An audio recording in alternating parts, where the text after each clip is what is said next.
The year is 1944, and the atmosphere in London is thick with a mixture of exhaustion and a new kind of mechanical terror that the world has never witnessed before.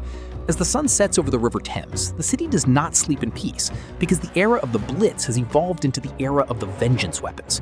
The V-1 flying bombs and V-2 rockets are already falling at random intervals, leaving the population in a state of constant psychological distress. But far across the English Channel, in the corridors of power in Berlin, Adolf Hitler is far from satisfied with these results. He demands a weapon that can deliver a continuous and unstoppable stream of high explosives to the British capital, a weapon that does not rely on expensive rocket fuel or vulnerable aircraft engines. The vision is clear.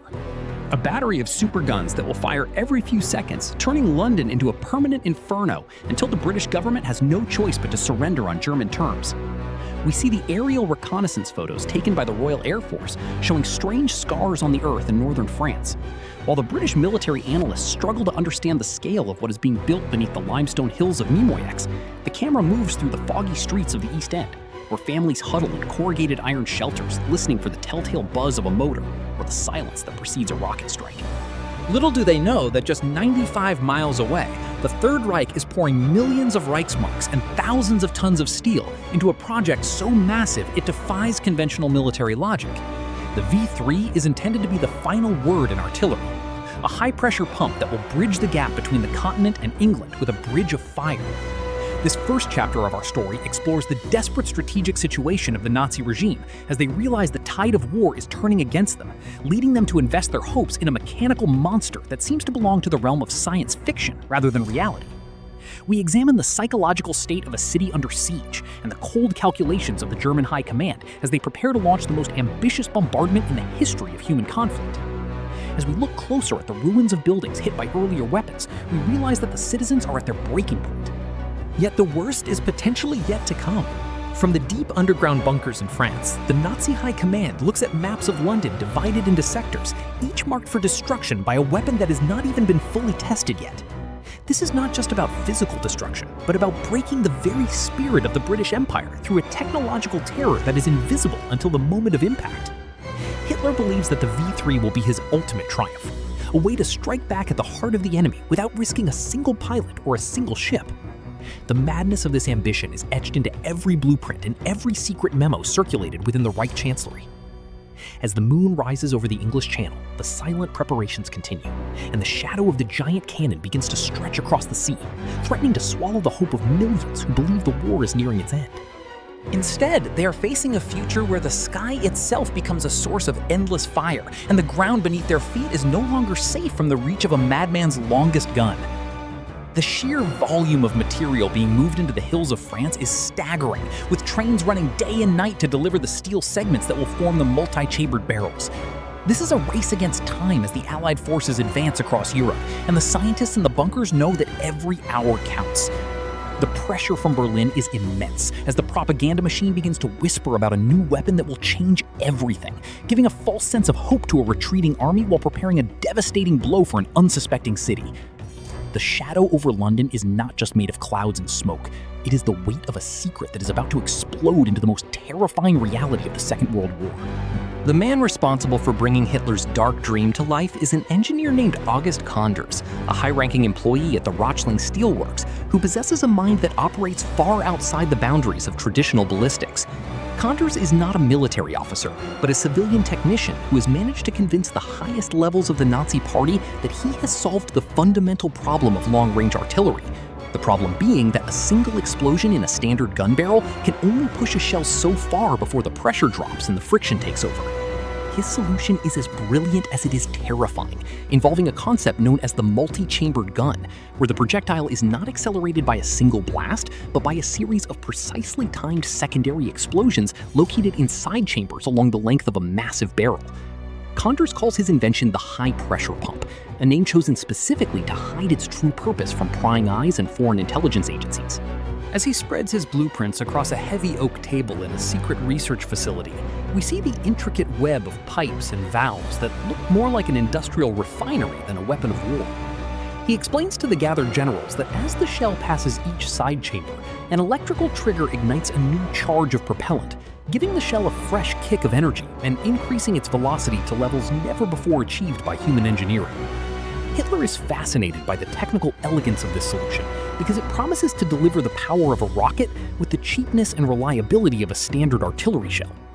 However, the engineering challenges are immense because the timing of these secondary ignitions must be perfect, down to the millisecond, or the internal pressure will become so great that the entire 100-meter-long barrel will shatter like glass. Condors remains undeterred by these risks, driven by a mixture of scientific ego and a fanatical devotion to the Reich, and he begins to oversee the construction of full-scale prototypes in the remote testing grounds of Hillersleben. He believes that physics can be conquered through sheer mechanical precision, and he ignores the warnings of more conservative ballistics experts who claim that the gas seals required for such a weapon are impossible to maintain under combat conditions. As the camera focuses on the cold and calculating eyes of August Condors, we realize that he is a man who sees the world not in terms of human lives, but in terms of velocities and pressures. His radical vision represents the intersection of industrial might and total war, where the laboratory becomes a battlefield and the engineer becomes a dealer of death. The project moves forward with a frantic energy, as hundreds of workers are assigned to create the specialized steel alloys needed to withstand the heat of dozens of simultaneous explosions. Every failed test and every burst pipe only drives Condors to work harder, redesigning the ignition systems and the shape of the projectiles in a desperate attempt to prove his theory correct. The High Command is pouring its last remaining resources into this gamble, hoping that Condors' radical vision will provide the miracle they need to stop the Allied advance and turn the tide of the entire conflict. While the world watches the borders of Germany, the real danger is being forged in the quiet workshops and secret drafting rooms, where one man's obsession is being turned into a 130-meter-long instrument of mass destruction. The sheer scale of the vision is breathtaking, yet it is rooted in a fundamental disregard for the limits of material science, setting the stage for a dramatic confrontation between theoretical genius and the harsh realities of a crumbling industrial empire. The transition from a theoretical blueprint to a functional weapon of war requires a level of precision that pushes the limits of 1940s metallurgy and chemical engineering, as the physics of the V3 cannon are unlike anything ever attempted in the history of ballistics. Traditional artillery relies on a single massive explosion at the base of a barrel to propel a shell, but Condors knows that to reach London from France, the barrel would need to be over 100 meters long, making a single charge insufficient. The core of the engineering challenge lies in the side chambers, which are angled at 45 degrees and arranged in pairs along the entire length of the smoothbore barrel. As the projectile travels past these openings, it must trigger an electrical spark that ignites the secondary propellant charges at exactly the right moment to provide an additional boost of gas pressure behind the shell. If the ignition occurs even a fraction of a second too early, the explosion will happen in front of the shell, acting as a brake and potentially causing the entire steel structure to rupture under the immense counterpressure. The engineers must account for the expansion of gases at extreme temperatures and the way steel behaves when subjected to repeated pulses of high pressure, leading to the development of complex cooling systems and reinforced joints that can withstand the violent forces at play. Another massive hurdle is the design of the projectile itself, which must be long and aerodynamic to maintain stability over a 100-mile flight path. Because the gun has no rifling to spin the shell, the engineers have to design folding fins that deploy after the shell leaves the muzzle, a concept that is decades ahead of its time. However, the friction generated by the shell moving at such high velocities creates intense heat that threatens to melt the very walls of the barrel or pre-ignite the upcoming charges in the side chambers. We see the scientists in white coats huddled over slide rules and mathematical tables, desperately trying to calculate the perfect weight for the propellant charges and the exact spacing of the ignition points. Every test firing at the Hillersleben range reveals new and terrifying flaws, from gas leaks that spray molten fire out of the seals to shells that tumble uncontrollably into the forest just seconds after leaving the gun. The complexity of the internal electronics is staggering, requiring miles of wiring and sensitive relays that are prone to failure in the muddy and damp conditions of a construction site. Yet the pressure from the Nazi leadership is relentless, demanding that the laws of physics be bent to suit the political needs of the Reich. They are attempting to build a linear motor powered by chemical explosions, a machine that requires the synchronization of dozens of independent events occurring in less than a second. This is the point where the arrogance of German engineering meets the harsh reality of material limits, as the steel begins to fatigue and the seals begin to fail under the impossible demands placed upon them. The documentary shows the intricate cross-sections of the gun, highlighting the narrow tolerances and the fragile nature of the ignition system that holds the key to the entire project's success or failure. It is a battle of man against the fundamental forces of nature, where every step forward in velocity is met with a new obstacle in stability and structural integrity. As the manufacturing plants struggle to produce enough high-quality steel to keep up with the constant failures, it becomes clear that the V3 is not just a gun, but a massive scientific experiment being conducted in the middle of a world war. The physics are sound in theory, but the engineering is a nightmare of epic proportions, proving that even with unlimited resources, some dreams of destruction are too heavy for the world to carry. To turn this theoretical engine of destruction into a practical reality, the German High Command realizes they cannot simply place a 100-meter-long gun on a traditional carriage, because it would be an easy target for any passing Allied fighter pilot. They decide to bury the weapon deep within the earth, choosing a site near the tiny French hamlet of Mimoyex, which sits atop a massive ridge of solid chalk and limestone. The plan is to transform this entire hill into a subterranean fortress of unprecedented scale, a concrete monster that will house 50 individual barrels aimed permanently at the center of London. Thousands of workers, including specialized mining teams and forced laborers from across occupied Europe, are brought to the site to begin the monumental task of hollowing out the ridge. They dig a series of vast tunnels, hundreds of meters below the surface, creating a hidden city designed to withstand even the heaviest aerial bombardment from the Royal Air Force. The heart of the facility consists of 5 massive shafts angled at precisely 50 degrees, which will hold the long steel tubes of the V3 cannons securely in place. Each shaft is designed to contain 5 barrels, meaning the mountain itself will become the frame of the weapon, using the weight of the earth to absorb the immense recoil of the simultaneous firings. As we look at the historical blueprints, we see an intricate network of railway lines, ammunition depots, and living quarters, all connected by miles of damp and dimly lit corridors.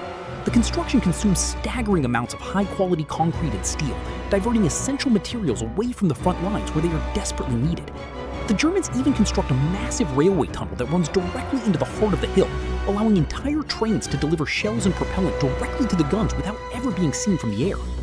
The sheer scale of the engineering is a testament to the Nazi obsession with monolithic structures, as they believe that if they build the fortress thick enough, no power on Earth can stop the rain of fire they are preparing to unleash.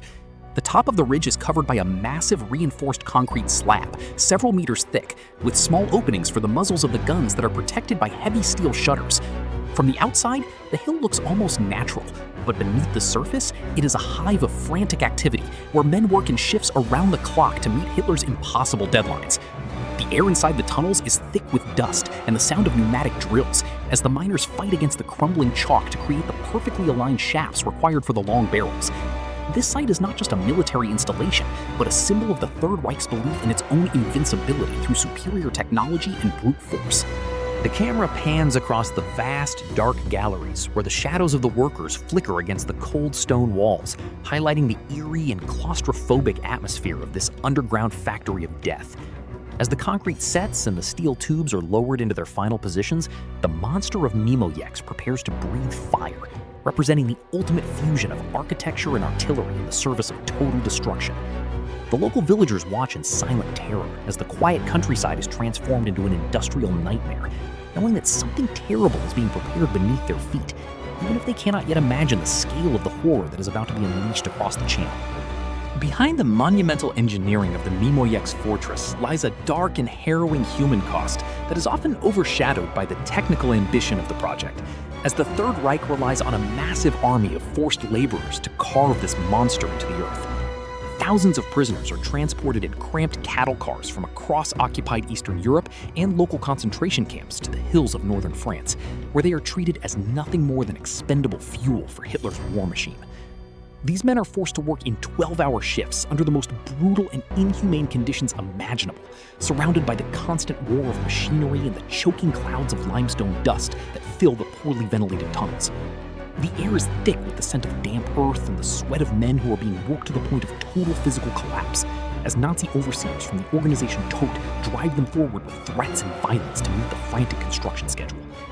We see the narrow wooden bunks where the workers sleep in cramped barracks, their bodies broken by the weight of carrying heavy steel segments and bags of cement through the dark galleries. The diet of the laborers consists of little more than watery soup and a few crusts of bread, leading to widespread malnutrition and disease that claim lives every single day. There is no regard for safety in these tunnels, because the German High Command views the speed of construction as far more important than the lives of the subhumans they've enslaved.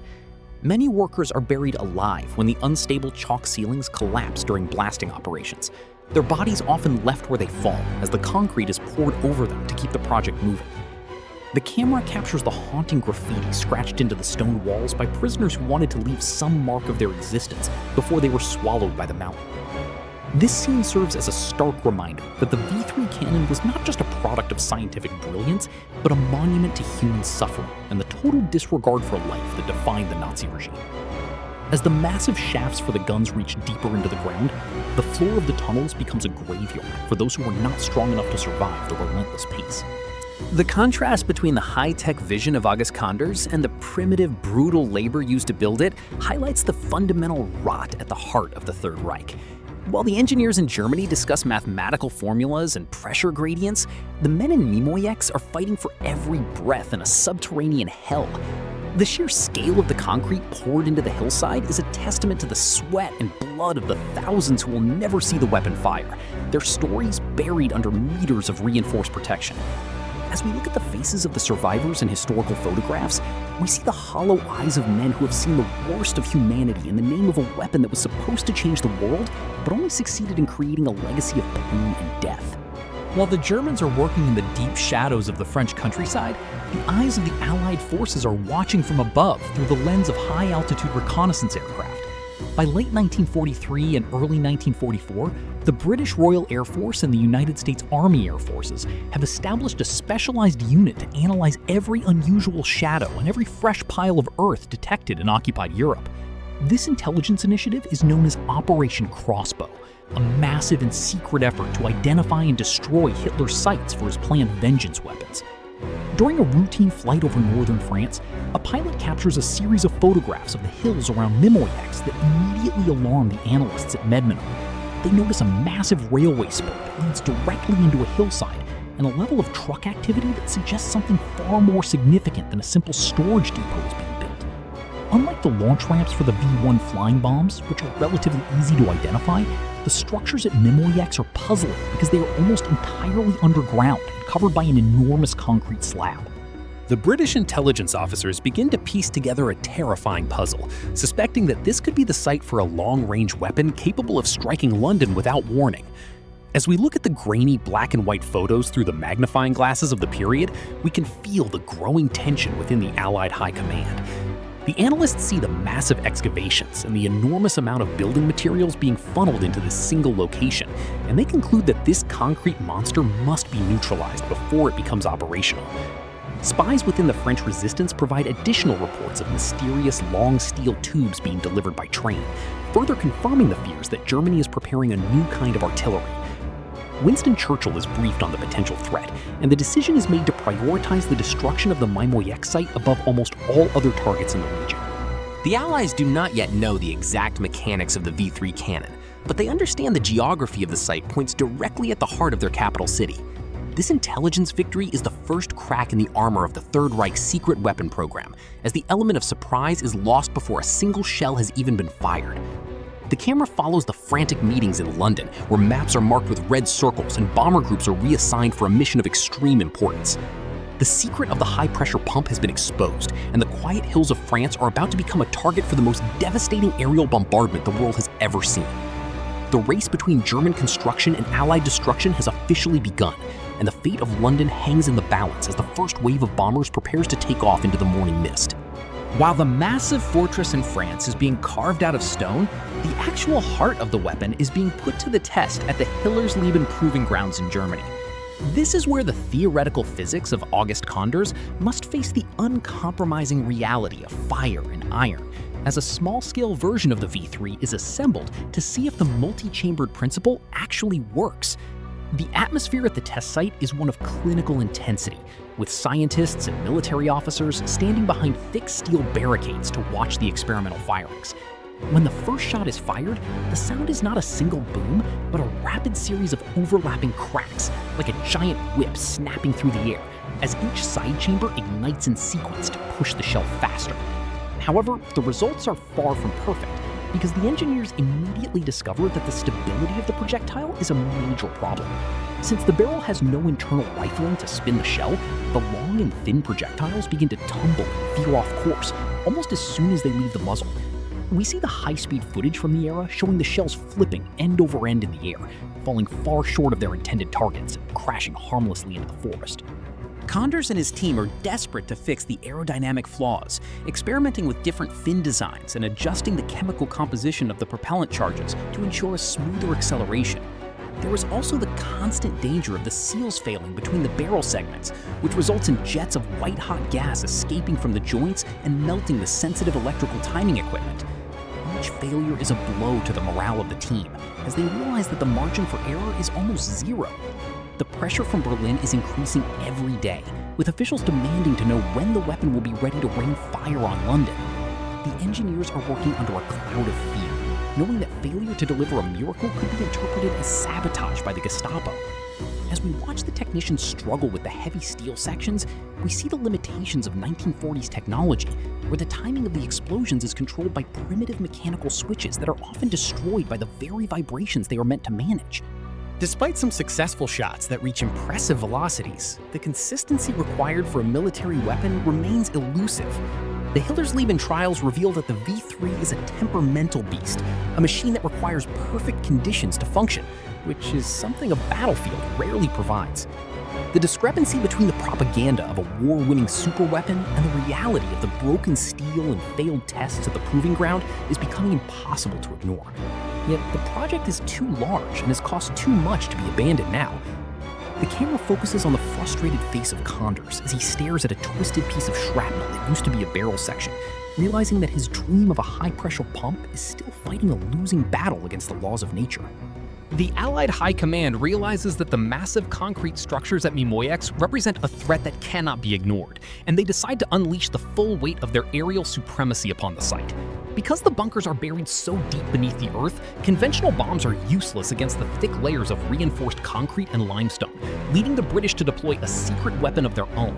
This is the Tallboy bomb, a 5-ton masterpiece of engineering designed by Barnes Wallis, which is built to penetrate deep into the ground before exploding and creating a localized earthquake. We see the massive Lancaster bombers taking off from airfields in England, their bellies heavy with these giant steel darts as they head toward the French coast. As the planes reach the target, the sky becomes a chaotic canvas of anti-aircraft fire and smoke, but the pilots maintain a steady course to ensure the accuracy of their drop. When the Tallboys strike the ridge at Mimoiex, the impact is so violent that the ground itself ripples like water, and the shockwaves tear through the underground galleries where the German workers are hiding. The camera captures the terrifying perspective from inside the tunnels as the lights flicker out and the air is filled with the deafening roar of collapsing stone and twisted steel. The massive concrete slab that was supposed to protect the gun muzzles is cracked and tilted by the sheer force of the explosions, and the vertical shafts are choked with debris. These raids are a turning point because they prove that no matter how much concrete Hitler pours into the earth, he cannot hide his secret weapons from the reach of the Allied air forces. The damage to the infrastructure is catastrophic, destroying the specialized cranes and the railway lines needed to install the long barrels. While the Germans attempt to repair the site under the cover of night, follow-up missions ensure that the construction never regains its momentum. The workers are forced to clear thousands of tons of rubble by hand, but every time they make progress, another wave of bombers appears on the horizon. This relentless bombardment turns the dream of a stationary supergun into a nightmare of constant repair and logistical failure. The high-pressure pump project is effectively decapitated by these strikes, as the primary launch site is rendered useless before a single shot can be fired at London. The scene highlights the overwhelming industrial power of the Allies and the vulnerability of static targets in an age of precision-heavy bombing. As the smoke clears over the devastated ridge, it becomes evident that the concrete monster has been defeated not by an army on the ground, but by the relentless application of physics and explosives from the air. With the massive fortress at Mimoiex lying in ruins and the primary plan to bombard London from a fixed position effectively dead, the German High Command faces a choice between total abandonment or a desperate pivot. Adolf Hitler is unwilling to let go of the prestige associated with his miracle weapons, so he orders the project to be salvaged in a more mobile and flexible form.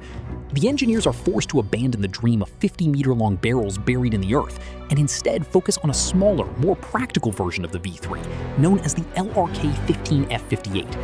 This new iteration is designed to be broken down into sections that can be transported by truck and hidden in the dense forests of Germany or occupied territories, allowing the weapon to strike at closer targets like newly liberated cities. The transition from a monolithic engineering project to a mobile artillery unit is a chaotic process that reflects the crumbling state of the German war machine in late 1944. As we watch the technicians struggle to adapt the complex multi-chamber ignition system to these smaller, portable tubes, it becomes clear that the original vision of the high-pressure pump has been severely compromised. The range is reduced and the rate of fire is nowhere near what was originally promised to the Nazi leadership, yet the propaganda machine continues to tout the weapon as a revolutionary force. August Conders is seen overseeing these modifications, his face showing the strain of trying to maintain his scientific reputation while the world collapses around him. The focus shifts from the grand underground galleries to camouflaged positions in the woods, where soldiers are trained in the delicate art of assembling and firing the long, segmented guns. These units are designed for hit-and-run tactics, hoping to stay one step ahead of the Allied air power that destroyed their original home. The scene captures the frantic and disjointed nature of this period, where resources are scarce and every piece of steel must be accounted for. The project has been transformed from a symbol of Nazi permanence into a symbol of Nazi desperation, a weapon of shadows instead of a fortress of stone. As the mobile batteries begin their secret journey toward the front lines, the dream of destroying London is replaced by the grim reality of trying to slow down an advancing enemy through sporadic and unreliable artillery strikes. The technical elegance that Conders once obsessed over is lost in the mud of the forest, replaced by a crude and dangerous version of his original vision that threatens to explode at any moment. This transformation marks the beginning of the end for the V3, as the transition to mobility exposes even more flaws in its design and makes its final failure almost certain. The camera follows the trucks as they move through the night, their cargo a strange and terrifying reminder of a plan that was too big for the world to sustain. In the final days of 1944, during the desperate gamble known as the Battle of the Bulge, the V3 finally receives its first and only orders for actual combat use. Two of the smaller, mobile versions of the cannon are positioned in a densely wooded ravine near the German town of Lampeter, specifically aimed at the city of Luxembourg, which has recently been liberated by the American forces. The atmosphere at the site is a mixture of intense pressure and military precision, as the soldiers work in the freezing mud to align the long, segmented tubes toward their target, nearly 43 kilometers away. On the morning of December 30th, the order is given to fire, and for the first time in history, the multi-chambered principle is tested not on a range, but on a living city. As the electrical triggers ignite the side charges in rapid succession, the ground shakes, and a deafening series of cracks echoes through the valley, sending the long, thin shells screaming into the winter sky. We see the impact in Luxembourg, where the shells fall silently and without warning because they travel faster than the sound of their own approach, striking residential buildings and busy streets with terrifying force. The civilian population is thrown into a state of panic because they cannot hear the whistle of incoming artillery that they have grown accustomed to, and the local authorities are initially baffled by what kind of weapon is causing the destruction. Over the next few weeks, the Germans fire nearly 180 shells at the city, but the results are far from the catastrophic victory that Hitler had imagined. While the weapon succeeds in killing and wounding dozens of innocent people and causing significant structural damage, it fails to have any real impact on the military situation or the movement of Allied troops. The rate of fire is slow because the barrels must be carefully inspected and cooled after every few shots to prevent the seals from melting, and the accuracy is so poor that many shells land in empty fields or forests surrounding the city. This scene captures the grim reality of the V3 as a weapon of terror rather than a weapon of war, highlighting the tragic irony that its only successful deployment was used to kill civilians in a city that was already beyond the Reich's reach. As the American counteroffensive begins to push the Germans back, the soldiers at the Lempaden site are forced to dismantle their guns and flee, leaving behind a trail of broken concrete and shattered lives. The bombardment of Luxembourg is the climax of the V3's operational history, a brief and bloody moment that proves the weapon can kill, but also demonstrates its total failure as a strategic tool. The camera lingers on the smoke rising from the Luxembourg rooftops, a somber reminder that the ultimate goal of all this engineering was nothing more than the random distribution of death and misery. Despite the limited success of the bombardment of Luxembourg, the technical reality behind the scenes is one of constant and demoralizing failure, as the engineers struggle to keep the V3 operational in the harsh conditions of a winter battlefield. The multi-chamber design, which looked so promising on the drafting boards of the Rockling Steelworks, is proving to be a mechanical nightmare when exposed to the moisture, ice, and rapid temperature changes of the German forests. Each time the gun is fired, the intense heat and pressure of the multiple explosions warp the steel barrel sections, making it nearly impossible to maintain the airtight seals required for the next shot. We see the technicians working with frozen hands to replace heavy gaskets and realign the long segments of the tube, while the constant threat of Allied counter-battery fire looms over them. The most significant problem remains the timing of the side charges, because the primitive electrical relays are easily damaged by the violent vibrations of the gun, causing the charges to ignite out of sequence or not at all. When the timing is off, the shell loses its momentum and often becomes wedged in the barrel or tumbles uselessly into the mud just a few kilometers away. The soldiers in the field grow to resent the weapon, calling it a fragile toy that requires more maintenance than 1,000 regular field guns and provides almost no protection in return. We observe the frustration of the officers as they realize that the high-pressure pump is fundamentally a laboratory experiment that was never meant for the chaos of a retreating army. The shells themselves are also a source of constant trouble, because the folding fins often fail to deploy correctly, causing the projectiles to spin wildly and miss their targets by miles. The manufacturing quality of the propellant is also declining as German industry collapses under Allied bombing, leading to inconsistent pressures and even more unpredictable trajectories. This scene emphasizes the gap between Nazi propaganda and the pathetic reality of a weapon that is literally falling apart with every shot it takes. As the camera pans over the discarded and rusted spare parts littering the forest floor, it becomes clear that the V3 is a victim of its own complexity, a machine that is too sophisticated for the world it was born into. The dream of a high-pressure pump has become a technical fiasco, a monument to over-engineering and the dangerous arrogance of thinking that science can ignore the practical limits of war. Every attempt to fix the issues only reveals new flaws, leaving the men on the ground to wonder why so much blood and treasure was spent on a gun that cannot even hit a city consistently. The engineering dream has died in the mud, leaving behind nothing but twisted steel and a sense of profound futility as the Allied forces draw closer to the hidden launch sites. While the Germans are struggling with the failures of their technical design, the Allied forces are so concerned about the potential power of the Mimoyik site that they authorize one of the most dangerous and unusual missions of the entire war.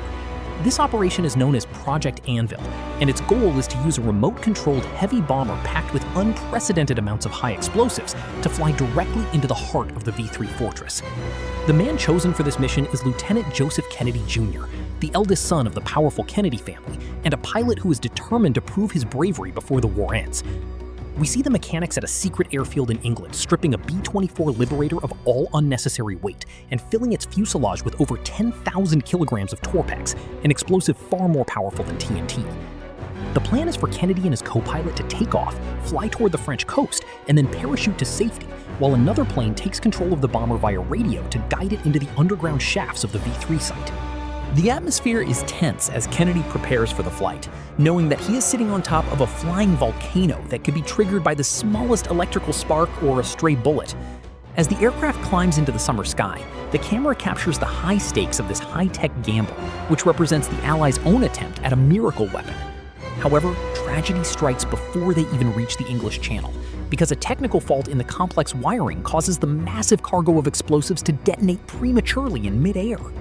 The explosion is so immense that it is felt for miles and leaves absolutely nothing of the plane or the pilots behind, creating a fireball that illuminates the coast of England for a brief and terrifying moment. This scene highlights the extreme measures the Allies were willing to take to ensure the V3 never became operational, and it marks a tragic turning point for the Kennedy family that will change American history forever. The failure of Project Anvil demonstrates that both sides of the conflict were pushing the limits of technology into dangerous and unpredictable territory, often with fatal consequences for the men on the front lines.